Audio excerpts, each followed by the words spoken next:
Davom etamiz. Jizzax shahar 2-son Yangi O'zbekiston madaniyat markazi qoshidagi teatrda Quvonch namunali bolalar teatri jamoasi hamda Boburxon milliy cholg'ular xalq havaskorlik jamoasining hisobot konsert dasturi bo'lib o'tdi. Navbatdagi lavha shu haqda. Tadbir Quvonch namunali bolalar teatri jamoasining badiiy chiqishlari bilan boshlandi. Ular tomonidan fantastik pessiya, ya'ni Azizjon va sirli yo'l belgilari nomli spektakl namoyish etildi. Mazkur spektakl orqali bolajonlar yo'l harakat qoidalariga amal qilish, hushyorlik va mas'uliyat kabi muhim jihatlarni badiiy obrazlar orqali yoritib berdilar. Yashil yonishni kutib, aqlga odam turadi. Men bemalol yuraman.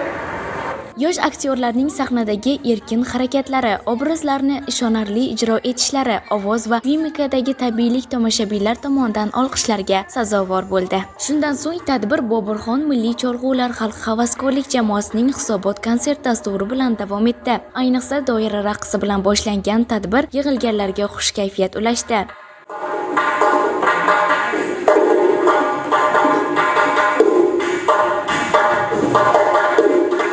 Karnay-surnay sadolari esa tadbirga yanada tantanavorlik baxsh etib, milliy an'analarimizning beqiyos go'zalligini yana bir bor namoyon etdi. Dutorchi qizlar tomonidan ijro etilgan kuylar o'zining nozikligi, nafis ohanglar va mahoratli ijrosi bilan tomoshabinlar qalbida chuqur joy oldi desak, mubolag'a bo'lmaydi.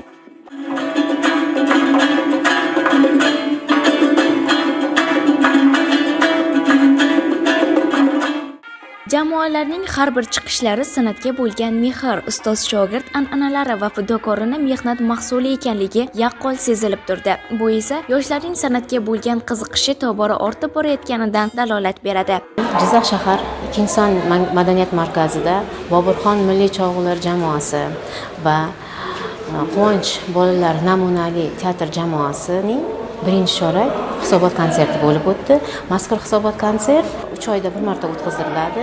Yil boshidan rejaga asosida tasdiqlanadi hamda hakamlar hay'ati e'tiboriga havola etiladi. Mazkur hisobot konsertdan so'ng jamoalar o'z chiqishlarini o'sha viloyatlararo, tumanlararo, mahallalararo namoyish qilib boriladi. Bizning maqsadimiz asosan o'sha o'z iqtidorini o'sha jamoalar namoyon qilib, mazkur jamoalarga qiziqqan, cholg'u asboblariga qiziqqan yoki teatr sohasiga qiziqqan o'quvchilarni, iqtidor egalarini izlab topish va ularni mazkur markazga tanlab olib, ular bilan ijodiy ishlar olib borish. Mazkur hisobot konsert dasturi nafaqat ijodiy jamoalar faoliyatiga munosib baho berish, balki milliy san'atimizni keng targ'ib etish, yosh avlod qalbida madaniyat va san'atga muhabbat uyg'otishda muhim ahamiyat kasb etadi.